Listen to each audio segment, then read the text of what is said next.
Sunday worship, the road to perdition. Few are willing to leave. It's the most widely accepted tradition in Christianity, attending worship on Sunday. But what if this tradition isn't holy? What if it's a lie?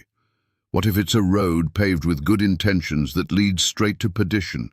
The Bible warns that in the last days many will be deceived, not by obvious evil, but by religious traditions that contradict God's commandments.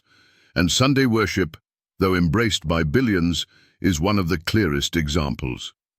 Let's go back to the beginning. In Genesis 2:2-3, God finished creation in 6 days, then rested on the 7th day. He blessed that day and made it holy. The Bible never says He blessed the first day. The only day God sanctified was the 7th day, Saturday. In Exodus 20:8-11, God made this day part of the 10 Commandments. Remember the Sabbath day, to keep it holy. The 7th day is the Sabbath of the Lord thy God. This is not a Jewish law. It's a creation law, written by God's own finger in stone, eternal and unchanging. Jesus kept the Sabbath, Luke 4:16. His disciples and the early church kept it, Acts 17:2, Acts 18:4. The Bible never records a change in the day of worship, not once. So where did Sunday worship come from? In 321 AD, Emperor Constantine, a former sun worshipper, enacted the first civil law honoring Sunday. On the venerable day of the sun, let all people rest. Later, the Roman Catholic Church took full credit for changing the Sabbath. Sunday is our mark of authority. The Church is above the Bible, and this transference of Sabbath observance is proof of that fact. Catholic Record, September 1, 1923. This change didn't come from Scripture. It came from man, from Rome. And yet, most churches today follow Rome instead of the Bible. In the last days, this issue will become the dividing line between the saved and the lost. Revelation 14:9-10 gives a fearful warning.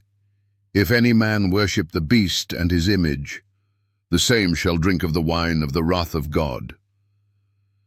The mark of the beast is directly tied to false worship. It's not about a chip or a tattoo.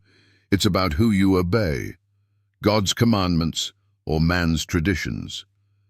Revelation 14:12 describes the righteous. Here is the patience of the saints. Here are they that keep the commandments of God and the faith of Jesus. The true remnant will not follow the crowd.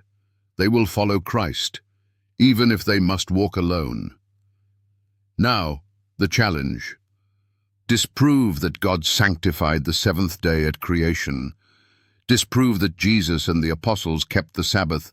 Disprove that Sunday worship began with Rome. Disprove that Revelation connects false worship with destruction. Disprove that God expects commandment-keeping in the last days. You can't. Because Sunday worship is the road to perdition, and few are willing to leave it. Not because the truth isn't clear, but because it requires surrender, sacrifice, and courage. Jesus said in Mark chapter 7:9, "You reject the commandment of God that you may keep your tradition." Don't let tradition cost you salvation. Don't follow the crowd. Follow Christ and walk the narrow path.